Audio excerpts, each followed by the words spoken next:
It's time to turn the pages. It's time to type and write. It's time to get things started on the most booktational, inspirational Once Upon an Author show. Here's your host, Danielle M. Orsino. Yay! I walk this empty street on the boulevard of broken dreams, where the city sleeps and I'm the only one and I walk alone. Even heroes make mistakes.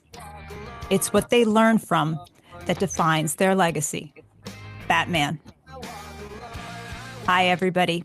Welcome to another episode of Once Upon an Author. I'm your host, Danielle M. Orsino. And today, well, we're getting into it, guys. So let's talk tea. This is where it kind of really starts to get juicy. If you thought last week's episode was juicy, these next couple ones are going to knock your socks off. We're going to peel back the curtain on publisher number 2. Yes, that's right, 2. So we all know what went down with the first one when I tried to publish Birth of the Fae, Locked Out of Heaven, first edition. It was a bit of a disaster. Okay, all right, I can admit it. So this was attempt number 2, take 2. Spoiler alert, it didn't go much better, and it took me a lot longer to get out of it. A lot longer. So, after things fell apart with my first publisher, I was kind of in the middle of coming to that realization. I was still with them, but I knew something was up. I got invited on a podcast. We're going to call it AWD. I was their guest. It was a great interview. I had a fun time. After they were recording, after they stopped, the host informed me that she was the CEO of a hybrid publishing company, a small indie press. At that point, I think they had maybe 50 authors under them. The co-host was an editor. She had read my book because I sent them a copy and really liked it. Loved Locked Out of Heaven, could see the rough edges, and wanted me to join them. They said they specialized in fantasy. When you went on this website, it was a lot of smut, which I brought up, and they said, no, got a lot of fantasy, redoing the website, all this other stuff. So they asked to set up a meeting with the CFO and the CEO.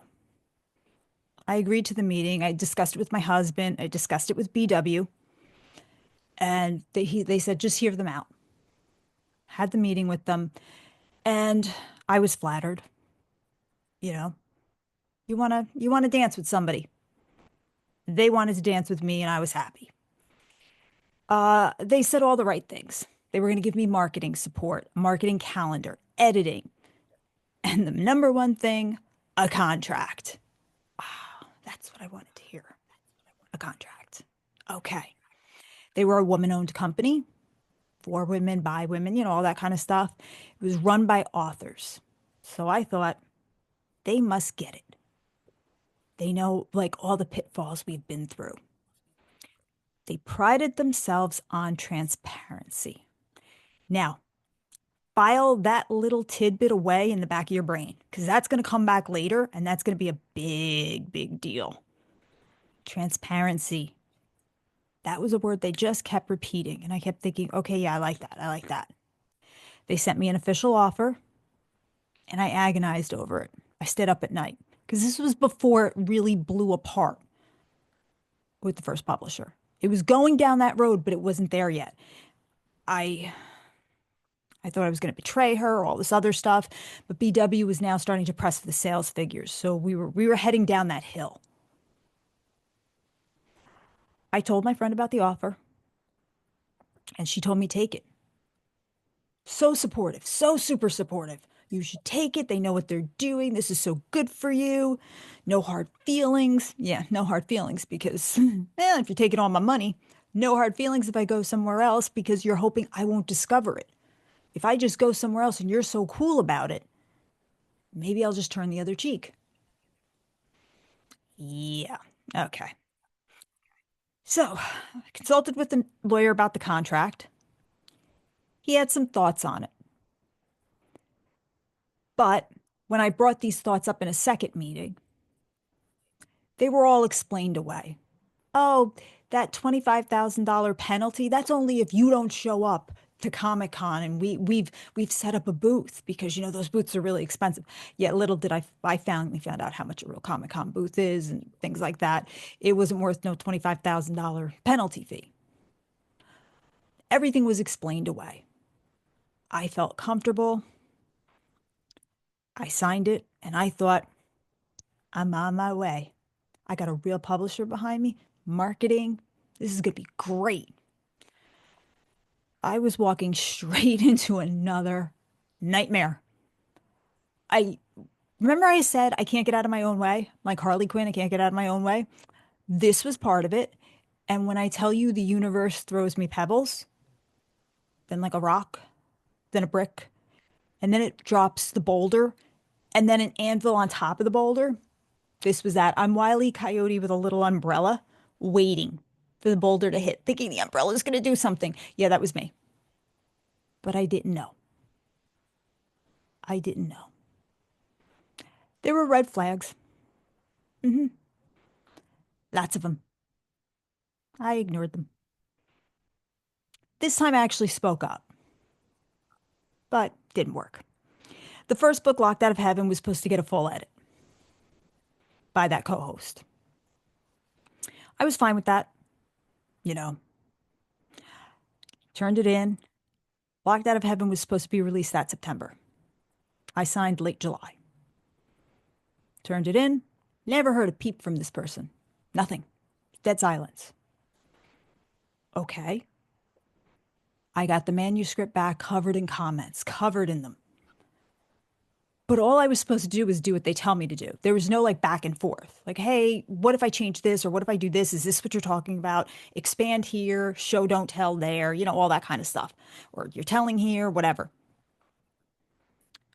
I thought this was going to be a give and take. Nope.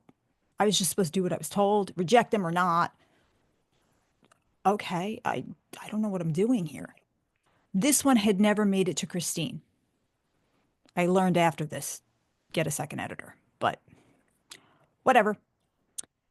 The good thing was I put my prologue in, the one that I had always wanted.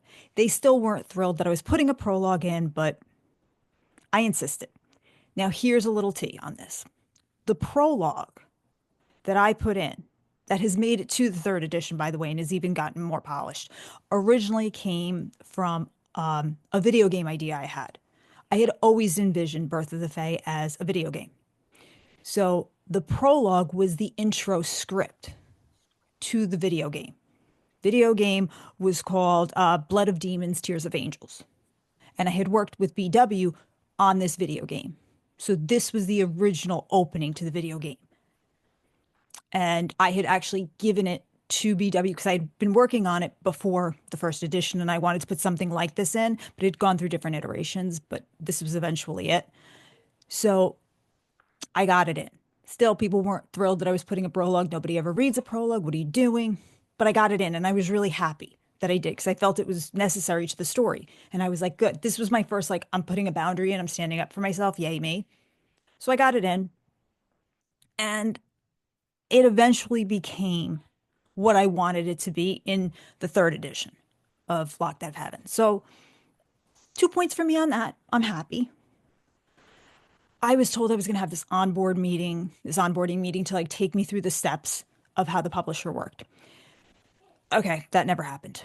Eventually, I did get a meeting with the head of their editing department. She was actually pretty cool.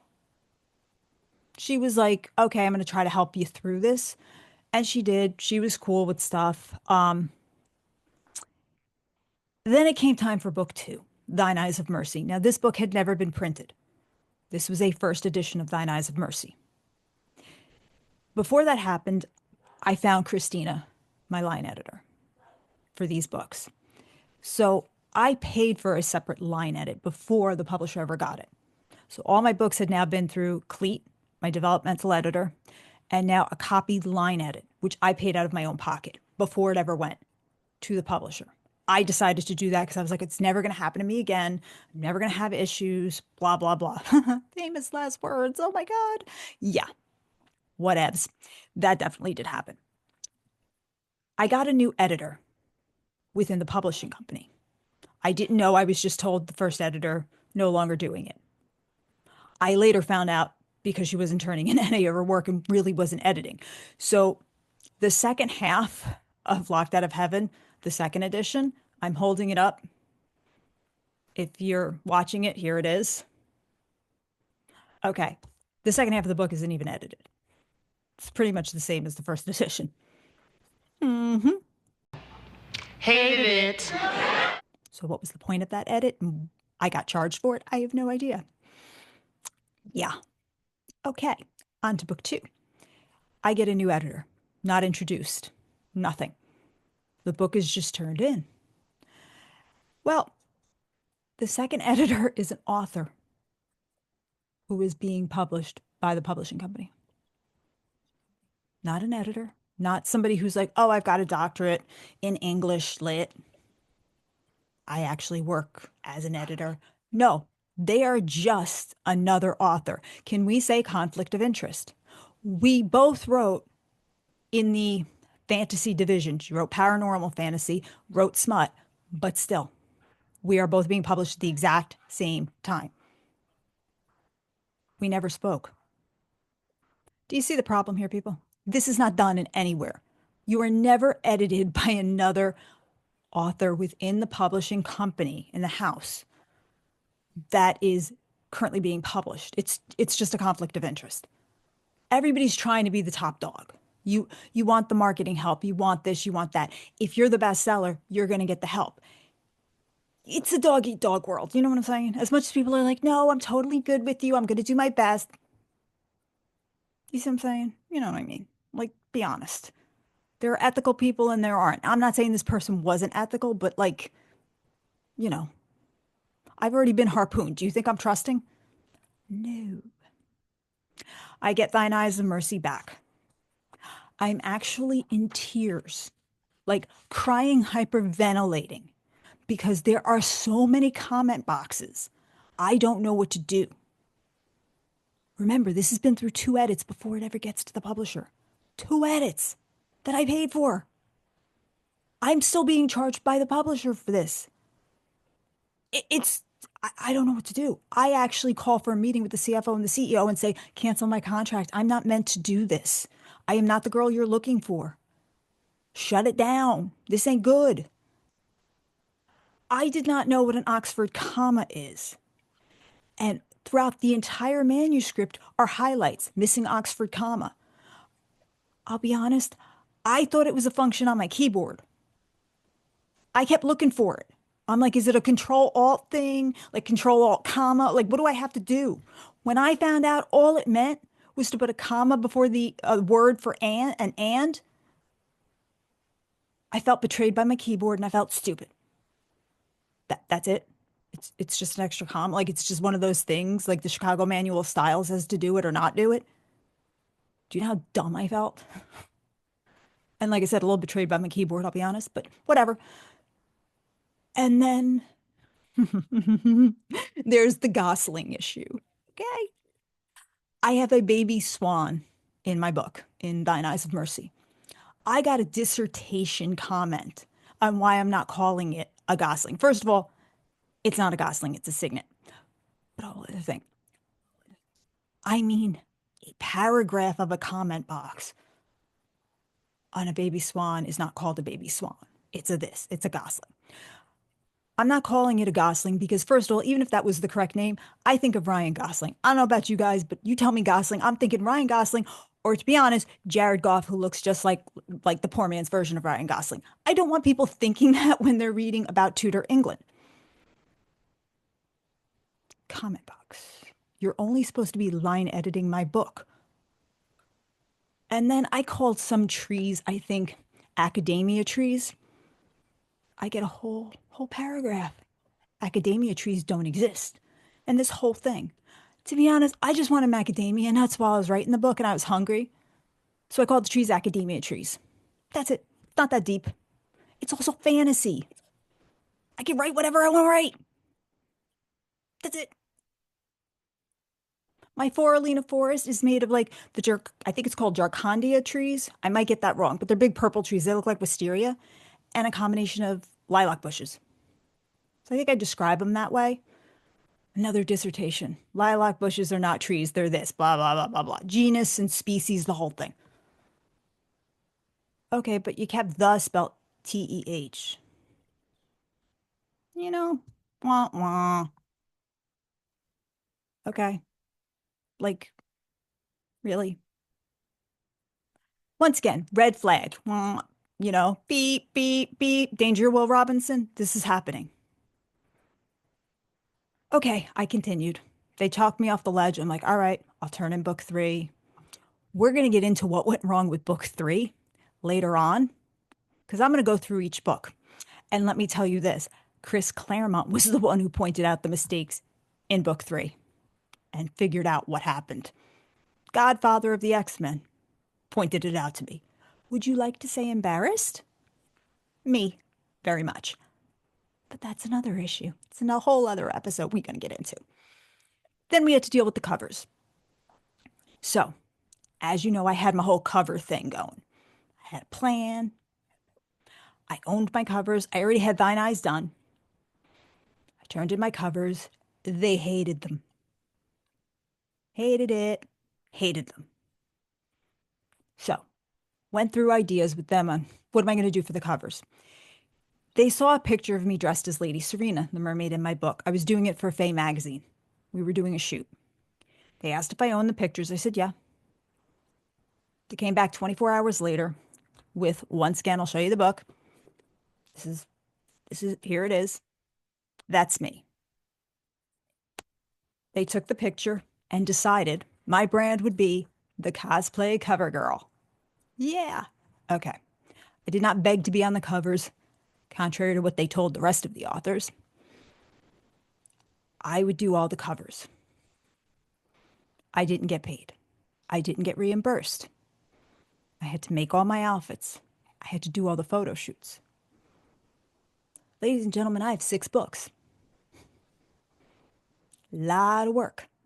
Some of the books I had pictures for. Some of them I did not. I had to make the armor. I had to pay for the cover shoots. Pay the makeup artist. This was expensive, but it was all going to pay off because they were going to do marketing. Ta-da! And this was going to be my brand. How do you think that went? Hold on, I'm going to wait a second. Think about it and get back to me. You know what? Let's go to this PSA. You think about how this might have went and then we'll get back into it. I'll wait right here. Go.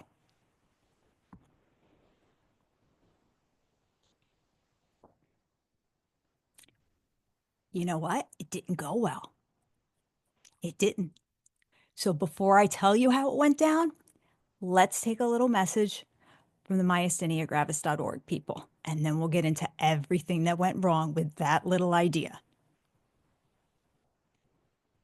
Imagine waking up, unable to lift your arms, open your eyes fully, or even smile. For the thousands living with the rare autoimmune disease myasthenia gravis, this is reality every day. Myasthenia gravis weakens muscles, turning simple tasks into daily struggles. But there's hope.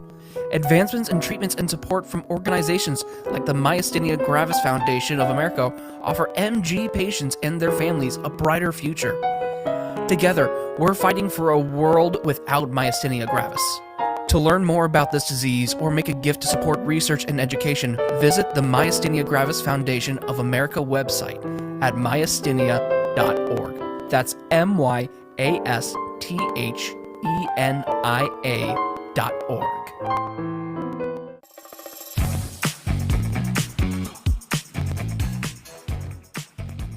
Okay, so I think I gave you enough time to think about how paying for all my own photo shoots, because I'm now the cosplay cover girl, the new Fabio of fantasy, would work out because they're going to do marketing and they're going to brand me. Yeah, no. What I found out is, hold on to your hats. We don't market till book 3. Oh, till book 3.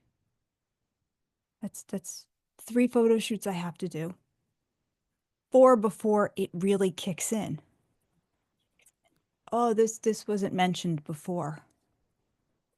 Oh, and we're going to rapid release them. That means I got to like do this quick.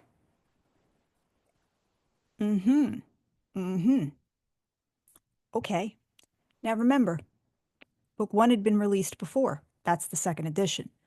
2 and 3, nobody knows me. How am I building anything? Remember when I said I was number 88,000 on Amazon and I was like, I guess that's good? Okay, I was like number 4 million now. There was nothing happening. These books were not selling. Or at least I think they weren't selling because I didn't get a royalty statement. Ever.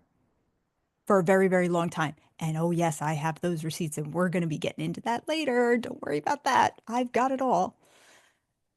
Yeah. But I have a contract, so I think it's okay. It's okay.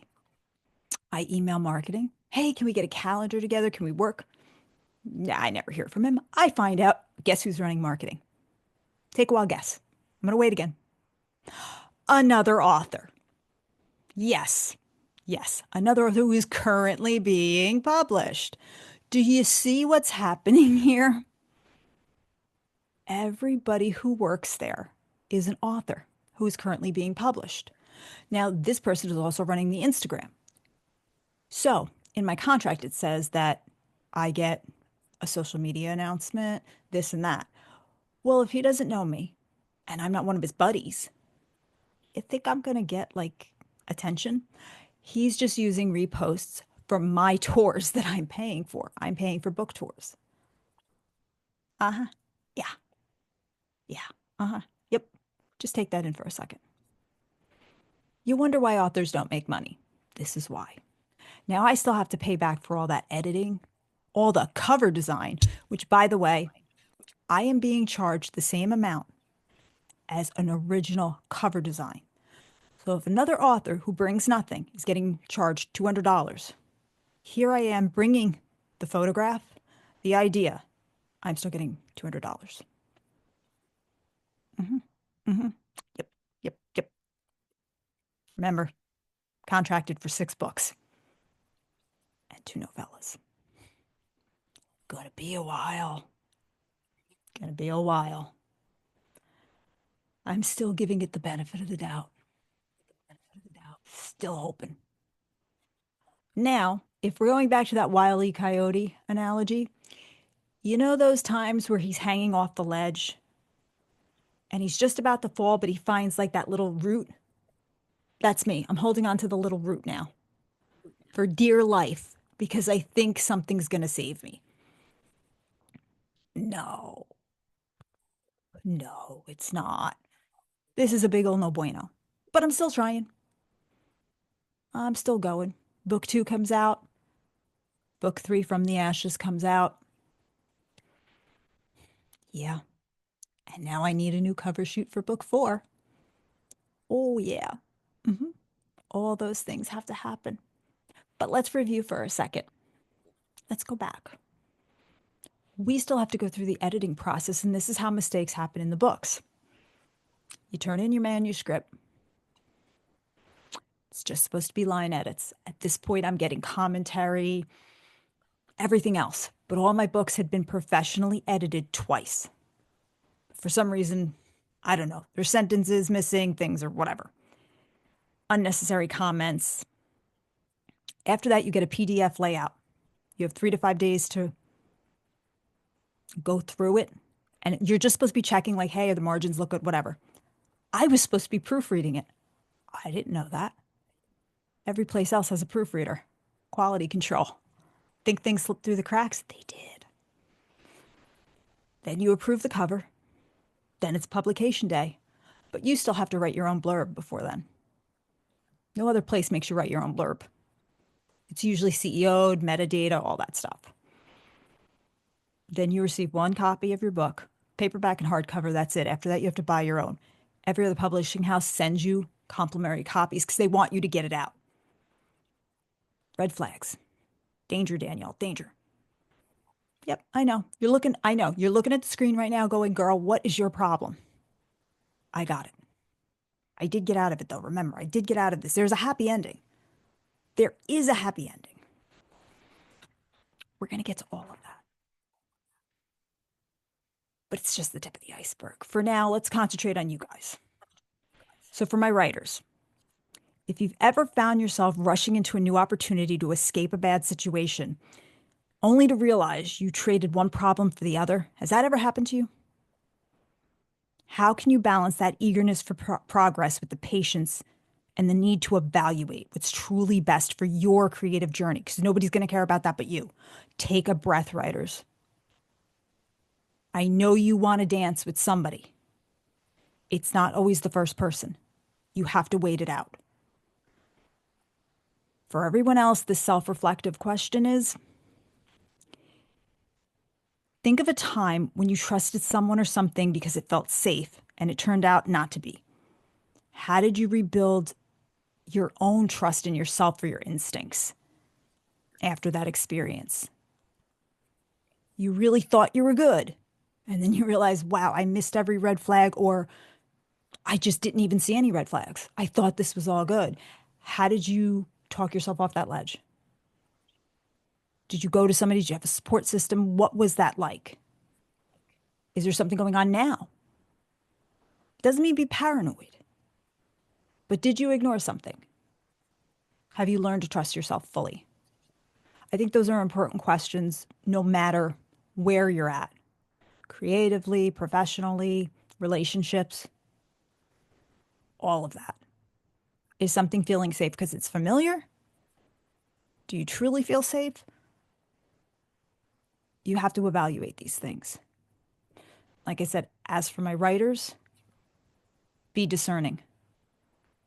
Be very discerning on who you give your creativity, your work to, control to. They say all the right things, but at the end of the day, publishers are worried about keeping their lights on, not yours. They don't care about paying your bill. They will always look out for the publisher. I don't care how wonderful they say you are. It does not matter. Join me next week for another episode, and we will get into book 2 and everything that went on with that and how this has shaped the journey from this point on. You can always check me out on Instagram at dmorsino. You can hit me up there for any other questions you might have, or check out Birth of the Fae series, the 3rd and 2nd editions, on Amazon. They are available in Kindle and paperback, and also available on Audible. So I will see you guys next week for another great edition of Once Upon an Author. Have a great night.